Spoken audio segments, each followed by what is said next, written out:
Hello बच्चों, कैसे हैं आप लोग? बेटा मैं उम्मीद करता हूँ कि आप लोग बहुत बढ़िया होगे। अपनी पढ़ाई लिखाई आप लोग बहुत ही मस्त तरीके से और झकास तरीके से कर रहे होगे। तो जैसा कि पता कि हम लोग का टॉपिक कौन शुरू हुआ था, अर्थमेटिक प्रोग्रेशन अर्थात समांतर से ही टॉपिक हम लोग का यहाँ पर हम लोगों ने चैप्टर अपना स्टार्ट किया था। तो यहाँ पर हम लोग पहले हम बेसिक वाले क्वेश्चन की यहाँ बात करेंगे।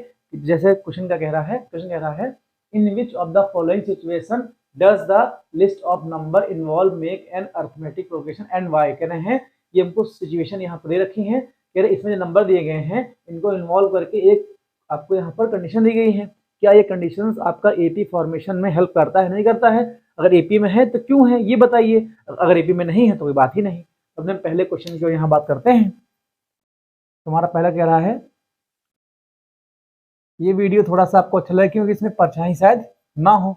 मेरे पे फोकस मत, बोर्ड पर आप लोग फोकस करिए यहाँ पर। तो क्वेश्चन कह रहा है a taxi fare after each kilometre when the fair is 15 rupees for the first kilometre. कह रहे हैं टैक्सी का किराया प्रति किलोमीटर कहते रखे हैं व्हेन मतलब जब 1 किलोमीटर मतलब पहले किलोमीटर का किराया हमारा 15 रुपए है and 8 rupees for each additional charge और 8 रुपए पर किलोमीटर पर किराया बढ़ता जाता है, मतलब 8 रुपए। जैसे कि मान लो तो हम लोग यहाँ क्या लिखेंगे भाई, क्वेश्चन पहले समझो। क्वेश्चन क्या कह रहा है एक टैक्सी का किराया, जैसे मान लो अगर हम 1 किलोमीटर यहाँ चले थे, ठीक, तो किराया 15 रुपये पड़ेगा, 15 रुपीज किराया पड़ेगा। जैसे ही हमने दूसरा किलोमीटर चला तो 15 रुपये तो किराया पड़ेगा, 8 रुपये और ऐड हो जाएगा। तो सेकंड दो ये दूसरे किलोमीटर का किराया क्या हो जाएगा, 15 प्लस का 8 हो जाएगा। तो क्या ये एपी का फॉर्मेशन कर रहा है, नहीं कर रहा? तो हम यहाँ पर देखते हैं। तो हम लोग क्या क्या लिखेंगे, taxi fare for first kilometre. तो फर्स्ट किलोमीटर का किराया कितना है, 15 रुपये है। अब लिखेंगे taxi fare for second kilometre.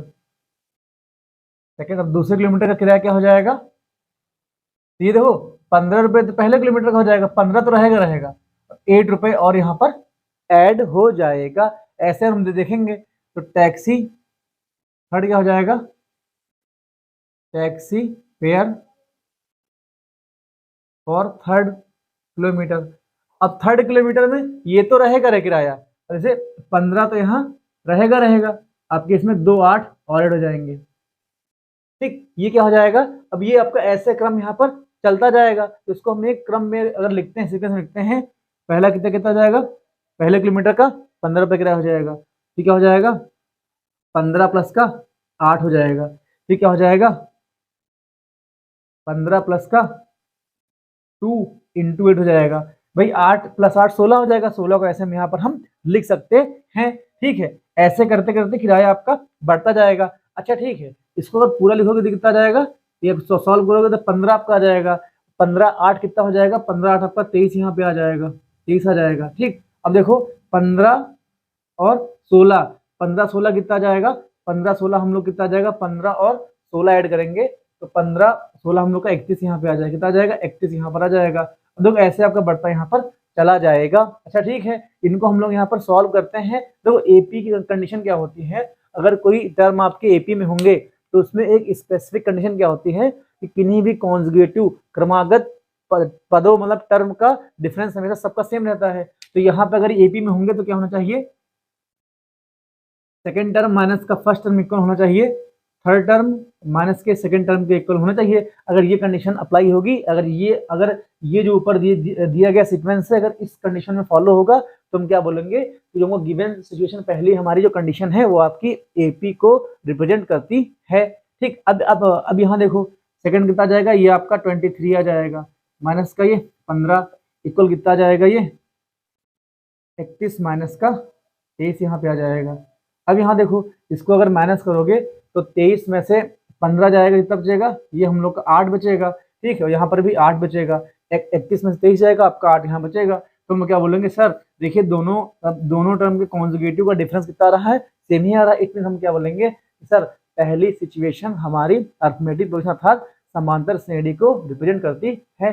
ये पार्ट आपको समझ में यहाँ पर आ गया होगा। अपने हम सेकेंड पार्ट की यहाँ बात करते हैं, द अमाउंट वाले बात करते हैं, ठीक। ये वाला पार्ट हम इसको यहाँ पर रफ करते हैं, आप लोगों को समझ में आ गया होगा। अब हम लोग आगे बढ़ते हैं अपने, और आप लोग अच्छे से पढ़ाई करते रहिए। अच्छा, आज परछाई नहीं लग रही होगी तो थोड़ा सा वीडियो देखने में अच्छा लग रहा होगा, ठीक। बाकी अभी हम भी वीडियो देखेंगे कैसे चलता, कैसे वीडियो है ये। अपने हम सेकंड आंसर की बात करते हैं। सेकंड कह रहा है the amount of air present in a cylinder, मतलब सिलेंडर में एक एयर, कुछ अमाउंट में एयर पूरी पूरी भरी गई है, ठीक। व्हेन अ वैक्यूम रिमूव 1/4, मतलब जब वैक्यूम, जब उसका वैक्यूम हटाते, जैसे ये तो सिलेंडर में कुछ वैक्यूम होता है ना, कि ताकि गैस बाहर ना निकले, तो वैक्यूम को जैसे रिमूव करते हैं 1/4 गैस निकल जाती है। जब निकल जाती है तो कितनी बचेगी, तो हम लोग क्या लिखेंगे, लिखेंगे द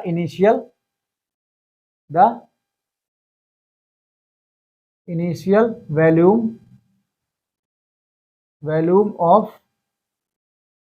वॉल्यूम ऑफ सिलेंडर, क्या हो जाएगा, वॉल्यूम ऑफ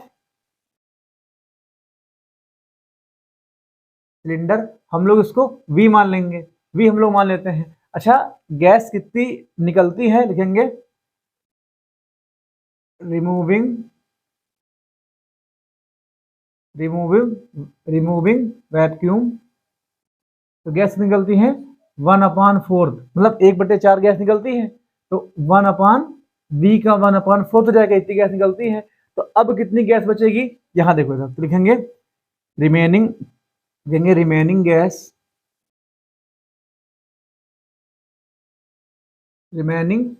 कितनी बचेगी, तो पहले V थी 1/4 गैस यहाँ पर निकल जाती है, तो 3V/4, ये हर बार गैस 3/4 हर बार गैस बचेगी ना। अब यहाँ देखना, पहले की स्थिति हमारी थी, पहले हमारी V थी, अब 3V/4 हो जाएगी। अब देखो फिर 3V बचेगी, तो 3V का होल स्क्वायर, ऐसे भी आ जाएगा। अब देखो 3V का क्यूब, और ये वाला वैल्यू ऐसे आ रहेगा, हर बार ऐसे गैस बढ़ती जाएगी, तो हम लोग का ऐसे यहाँ पे क्या हो जाएगा, ऐसे सीक्वेंस हमारा यहाँ पे मिल जाएगा। अब क्या एपी में है, एपी में हमको ये दिखाना है, अगर एपी में होंगे तो क्या होना चाहिए, अगर एपी में है तो आपका सेकेंड टर्म माइनस का फर्स्ट टर्म इक्वल होना चाहिए थर्ड टर्म, और माइनस का सेकेंड टर्म के इक्वल यहाँ पे होना चाहिए। तो सेकेंड टर्म हम लोग का दे रखा है 3V/4 माइनस का फर्स्ट टर्म का V आ जाएगा। थर्ड हमको दे रखा है, अब 3 का स्क्वायर 9, 4 का स्क्वायर 16V माइनस का 3V/4।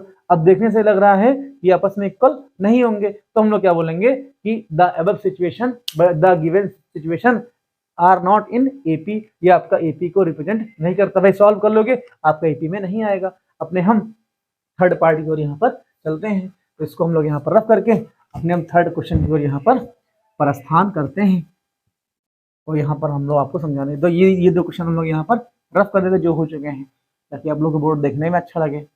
बाकी आप लोग अच्छे से पढ़ते रहिए, नंबर आएंगे तो पार्टी होगी फिर, ठीक है। और प्रयास तो मैथ में 100 में 100 का ही है। तो हम लोग का क्वेश्चन नंबर थर्ड का कह रहा है, यहाँ हम लिखते हैं, यहाँ पर है आंसर नंबर, हम लोग यहाँ पर थर्ड की बात करते हैं। तो थर्ड कह रहा है the amount of money in the account every year when इतना, ठीक, 10,000 is deposit at the compound interest, इतने दे रखा था, तो हर साल हमको दिखाना कितना क्या बढ़ेगा क्या नहीं बढ़ेगा। देखो इसके लिए फॉर्मूला आपको पता होना चाहिए कि कंपाउंड इंटरेस्ट फॉर्मूला क्या होता है, सीआई आपका होता है, ठीक, किसी भी सीआई अमाउंट माइनस का प्रिंसिपल होता है, ये होता है। अच्छा देखो यहाँ पर अमाउंट का फॉर्मूला क्या होता है, ए बराबर आपका आ जाएगा P1 + R/100 की पावर T आ जाएगा। P क्या हो जाएगा, P को प्रिंसिपल बोलते हैं, मतलब मूलधन होता है। जैसे क्या, जैसे मान लो हम बैंक जाएंगे, हमने मान लो 10,000 रुपये जमा किए, तो 10,000 हमने बैंक में जमा किए ना, तो क्या हो जाएगा, वो आपका मूलधन अर्थात प्रिंसिपल आपका हो जाएगा, ठीक। तो इसको प्रिंसिपल बोलते हैं, P फॉर, इसी को क्या बोलते हैं, इसी को मूलधन बोलते हैं हिंदी वाले, ठीक। आर जिस रेट में, अब देखो जैसे मान लो कि 8% 7% जिस रेट में हमको इंटरेस्ट मिलेगा, देना पड़ेगा, जो भी होगा ना, जैसे हमने अपने किसी फ्रेंड को 10,000 रुपये मान लो 15% की कंपाउंड इंटरेस्ट के रूप में दिए, तो अब वो रेट हो जाएगी, क्या हो जाएगी, जिस रेट पे वो हमको पैसे देगा वो आपका रेट हो जाएगा। जैसे क्या बोलते हैं, रेट ऑफ इंटरेस्ट किस रेट पर लगेगा, ठीक। और टी क्या होता है, टी हम लोग का यहाँ पर टाइम हो जाएगा।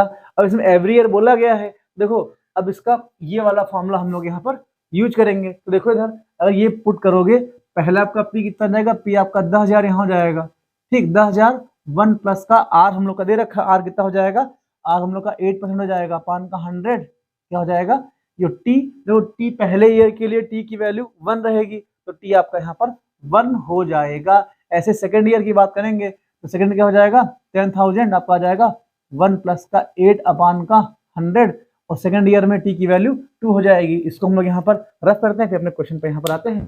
सिंपल से क्वेश्चंस हैं आपके एपी में, थोड़ी समझ को बढ़ाने के लिए इस टाइप क्वेश्चन यहाँ पर एनसीईआरटी में दिए गए हैं। फिर हम लोग अच्छे अच्छे क्वेश्चन की बात करेंगे यहाँ पर, और मान लीजिए इस टॉपिक से आएगा जितना आएगा उससे ज्यादा मैं आपको पढ़ाकर ही रहूंगा, ठीक। अब थर्ड ईयर की बात करेंगे तो आपका कितना हो जाएगा, 10,000 होगा ना, 10,000 था बच्चा, 10,000 था,